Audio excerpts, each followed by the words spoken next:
UPSC के परिणाम घोषित हुए और सबका ध्यान सम्यक जैन ने भी खींचा है। 7वीं रैंक उनको हासिल हुई है। लेकिन खास क्या है? खासियत यह है कि सम्यक जैन का जो एग्जाम है उनकी मदर ने दिया है, उनके फ्रेंड ने दिया है। ये साथ में बैठे हुए थे, लेकिन ये बता रहे थे, जैसा जैसा डायरेक्शन दे रहे थे उसी तरीके से मदर ने, और या फिर जब मेंस का एग्जाम हुआ इनके फ्रेंड ने दिया। सबसे पहले सम्यक जी, आपको बहुत बहुत बधाई कि 7वीं रैंक हुई। और ये क्या पहला अटेम्प्ट था आपका? जी, ये मेरा दूसरा अटेम्प्ट था। मेरा पहला अटेम्प्ट 2020 में था। अच्छा जी। 2020 में क्या दिक्कतें आई थी? जी, 2020 में दरअसल बात ये थी कि मैंने मार्च 2020 में ही तैयारी शुरू की थी, एंड ऑफ मार्च में। और मैं पूरी तरीके से तैयार नहीं था जब एग्ज़ाम आया, और मुझे ये बात पता थी। तो मैंने वो एग्ज़ाम एक ट्रायल बॉडी की तरह लिया, जिसमें मैं समझ सकूं कि एग्ज़ाम का पैटर्न कैसा है, प्रोसेस कैसा है, माहौल कैसा होता है। तो उस सब के लिए, जानने के लिए, सीखने के लिए वो एग्ज़ाम दिया था मैंने। एग्जाम दिया था। जी। इसके अलावा जब 2021 में किस तरीके से आपने प्रिपरेशन किया, कहाँ से पढ़ाई रही? सबसे पहले स्कूलिंग और इसके बाद आगे की पढ़ाई के बारे में बताइए। जी। जी, मैं born and brought up in Delhi ही हूँ। मैं 13 साल की उम्र तक दिल्ली में ही रहा। और शाहदरा में, ईस्ट दिल्ली में मेरी स्कूलिंग हुई, प्राइमरी। उसके बाद मेरे फादर का ट्रांसफ़र हो गया था मुंबई। तो मैंने अपनी 10th और 12th दोनों मुंबई से ही करी हैं। मुंबई से? अच्छा। जी। उसके बाद मैं इंजीनियरिंग में गया, लेकिन कुछ कारणों की वजह से मुझे वहाँ से ड्रॉप आउट करना पड़ गया। और फिर मैं दिल्ली आया, और यहाँ पे फिर मैंने डीयू में बीए इंग्लिश ऑनर्स किए। और उसके बाद फिर मैं आईआईएमसी गया, Indian institute of mass communication. वहाँ से मैंने इंग्लिश जर्नलिज्म का कोर्स किया। और वहीं से फिर मैं जेएनयू चला गया। वहाँ पे मैंने मास्टर्स किया इंटरनेशनल रिलेशंस में, क्योंकि मुझे उसमें काफ़ी इंटरेस्ट था। और जब मैं जेएनयू में था तो वहीं से मुझे इंस्पिरेशन मिली कि मुझे यूपीएससी करना चाहिए। मोटिवेशन मिली और ग्रुप भी मिला जिसने डायरेक्शन भी दी, गाइडेंस भी दी। और फिर बस आज यहाँ है। अब आपने कहा कि आईएमसी से आपने जर्नलिज्म किया, तो जर्नलिज्म और कहाँ पे यूपीएससी की प्रिपरेशन, कहाँ से वो चेंज हुआ? जी, मैं नहीं मानता कि एक 180 डिग्री चेंज है जर्नलिज्म और यूपीएससी की प्रिपरेशन में, क्योंकि दोनों ही अपने देश के हालातों पे बात करते हैं, और दोनों ही कहीं ना कहीं एक तरीके से उस देश को सुधारने की कोशिश करते हैं, चाहे वो जर्नलिज्म हो, चाहे वो सिविल सर्विसेज हो। हालांकि तरीका फ़र्क हो जाता है। अपने देश को जानने का, समझने का मुझे एक बहुत अच्छा मौका मिला जर्नलिज्म के दौरान, और उसकी प्रॉब्लम से रूबरू होने का एक अच्छा मौका मिला। और मुझे ये समझ में आया कि अगर मैं अपने देश के लिए कुछ करना चाहता हूँ, अगर हालात बदलना चाहता हूँ, अगर कुछ बेहतरी लाना चाहता हूँ, तो मुझे लगता है कि यूपीएससी सिविल सर्विसेज एक बहुत अच्छा जरिया हो सकता है वो अचीव करने का। उसी मतलब शुरुआती आपका टारगेट, जब आपने आईएमसी से जर्नलिज्म का कोर्स कर रहे थे, तो क्या शुरुआती टारगेट पत्रकार बनने का था? जी हाँ, उस समय था कि शायद पत्रकार बनेंगे। लेकिन वही है कि I went with the flow, कि लाइफ में जो करने में मज़ा आ रहा था मैंने हमेशा वही किया है। तो जिस समय मुझे जब पत्रकारिता में मज़ा आ रहा था मैंने पत्रकारिता की। फिर मुझे इंटरनेशनल रिलेशंस पढ़ना था तो मैं जेएनयू गया, और फिर यूपीएससी करना था तो आज मैं यहाँ हूँ। किस तरीके से तैयारी किया? कितना घंटा लगा? कितना टाइम लगा आपको तैयारी में? और तैयारी में किस तरीके से और किससे मदद मिली? जी, मैं बताऊँ तो मैं सबसे बड़ी मदद तो मेरे पेरेंट्स ने की, मेरी मम्मी ने की, क्योंकि मुझे बुक्स डिजिटल फॉर्मेट में चाहिए होती थी। तो सारी अरेंज करके देना मम्मी का काम था। पढ़ना मेरा काम था, लेकिन बुक्स अरेंज करके देना मम्मी का काम था।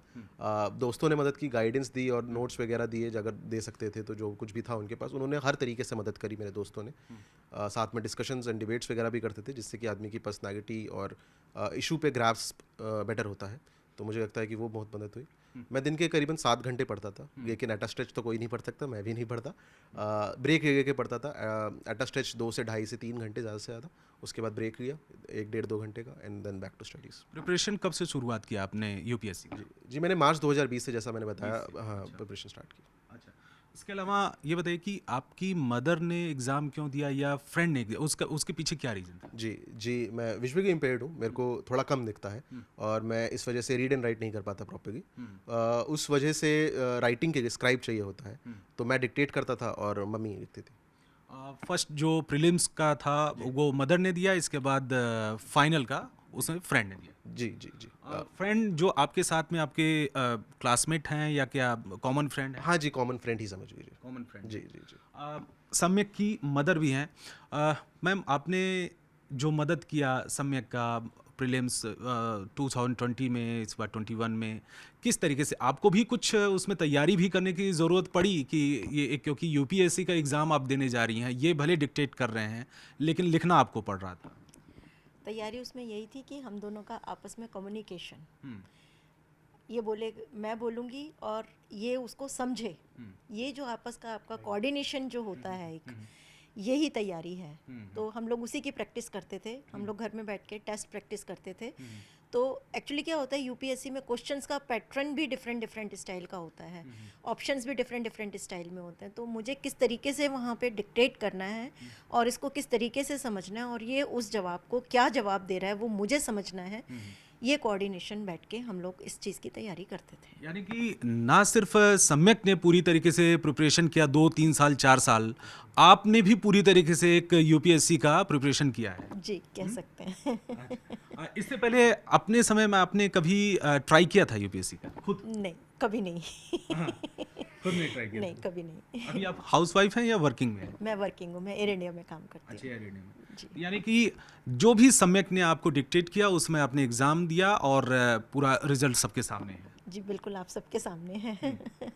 और तैयारी में किस तरीके से मदद, क्या रोज आपको बैठना पड़ता था इनके साथ में पढ़ाई में, या कभी कभी बैठते थे, क्या किस तरीके से रहा? कभी कभी ही बैठ नहीं, ऐसा कुछ रेगुलर नहीं है कि हम लोग रोज़ बैठते थे, क्योंकि मैं भी वर्किंग हूँ तो मुझे भी ज़्यादा टाइम नहीं मिलता था इसको साथ देने के लिए।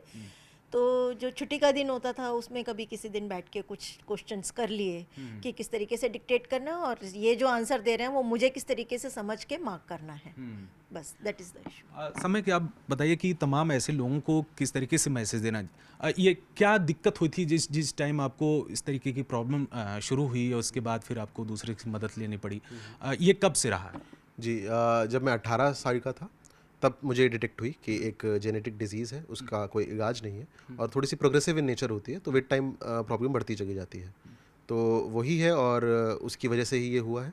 जो ऐसे लोग हैं उनको मैं बस यही कहना चाहूँगा कि हार मत मानिए। आजकल टेक्नोलॉजी इतनी ज़्यादा एडवांस हो चुकी है कि आप सब कुछ कर सकते हैं। अगर यूपीएससी बाय टाइपिंग भी अगर कभी पेपर अलाउ करता है तो स्क्राइब की, राइटर की भी ज़रूरत खत्म हो जाएगी। अगर हमें कंप्यूटर भी पकड़ा दिया जाए तो हम टाइप करके आंसर लिख देंगे, कोई दिक्कत नहीं होगी। तो एग्ज़ाम के लिए कभी प्रॉब्लम आई कि किस तरीके से अलाउ करने में या किसी को साथ में हेल्प लेने में, कभी इस तरीके की दिक्कत हुई? जी, इस बारे में मैं यूपीएससी का बहुत बहुत धन्यवाद देना चाहूँगा कि वो बहुत कॉर्डियल है, बहुत अंडरस्टैंडिंग है और बहुत सपोर्टिव है इस चीज़ को लेकर के। स्पेशल सेंटर्स होते थे जहाँ पे उन्होंने बहुत अच्छा अरेंजमेंट कर रखा होता था और देख के दिल खुश हो जाता था कि उन्होंने कितना सोच रखा है हमारे बारे में। तो मुझे उस बारे में कभी चिंता करने की कोई ज़रूरत नहीं है। दूसरी बात यह है क्योंकि अब तो आप टॉपर में हैं, 7th रैंक है आपकी, आगे की क्या योजना है या किस तरीके से, किस डायरेक्शन में आप काम करना चाहेंगे, किन लोगों के लिए काम करना चाहेंगे, कुछ आपने सोचा है उसके लिए? जी जी, अभी तो ट्रेनिंग है। उसके बाद एक बार सर्विस में आने के बाद मैं चाहूँगा कि जो मैंने सोचा है, समझा है अपनी पढ़ाई के दौरान और अपने जर्नलिज्म के दिनों के दौरान, कि इस देश को पॉलिसी इम्प्लीमेंटेशन बेटर करने की ज़रूरत है। तो अपनी डिस्ट्रिक्ट में मैं बेहतर से बेहतर तरीके से सरकारी नीतियों को लागू करना चाहूँगा, पॉलिसी इम्प्लीमेंटेशन बेटर करना चाहूँगा। साथ ही साथ एजुकेशन पे, गर्ल चाइल्ड एजुकेशन पे और वुमेन एम्पावरमेंट पे काम करना चाहूँगा। या जिन दिक्कतों से आपको जूझना पड़ा, जो सामने आपको, उन चीज़ों को लेकर भी कभी आपने सोचा है कि आगे अगर हम उस किसी पोस्ट पे पहुंचेंगे तो उस डायरेक्शन में भी काम करना चाहेंगे? जी बिल्कुल। मैं चाहूँगा कि जो कुछ दिक्कतें मैंने फेस करी, कम से कम आगे आने वाले जनरेशंस के लिए, आगे आने वाले लोगों के लिए, मेरे जैसे एस्पिरेंट्स के लिए वो दिक्कतें कम कर सकूँ, उनके लिए रास्ता थोड़ा आसान कर सकूँ, तो मुझे अच्छा लगेगा। उम्मीद थी आपको कि 7th रैंक मिलेगी, पास होने की उम्मीद या टॉपर होने की उम्मीद, क्या टारगेट था? जी, 7th रैंक की कभी उम्मीद नहीं की जा सकती, ये उम्मीद के ही परे है। और बस मुझे भगवान से यही प्रेयर थी कि किसी तरीके से लिस्ट में नाम आ जाए, 200, 250, 300 कुछ भी रैंक आ जाए। मैं तो डबल डिजिट की भी उम्मीद नहीं थी, सिंगल डिजिट में आ जाएगा ये तो सपने से कम नहीं है। और अब तमाम लोगों के फ़ोन भी आए होंगे, सरप्राइज़ भी हुआ होगा सब तमाम लोगों के लिए? जी जी जी, कल से फ़ोन बजना बंद नहीं हुआ है। शुक्रिया हमसे बात करने के लिए। तो सम्यक तमाम लोगों के लिए एक उदाहरण इन्होंने पेश किया है। तमाम दिक्कतें आई इनके सामने, पढ़ाई में इनकी मदर ने इनकी मदद की, इसके अलावा इनके दोस्त ने मदद की, एग्ज़ाम में मदद किया, और आज रिज़ल्ट इनके सबके सामने है और तमाम लोगों के लिए इन्होंने एक उदाहरण पेश किया है। कैमरामैन नसीब सिंह के साथ रवि सिंह, दिल्ली, न्यूज़ 18 इंडिया।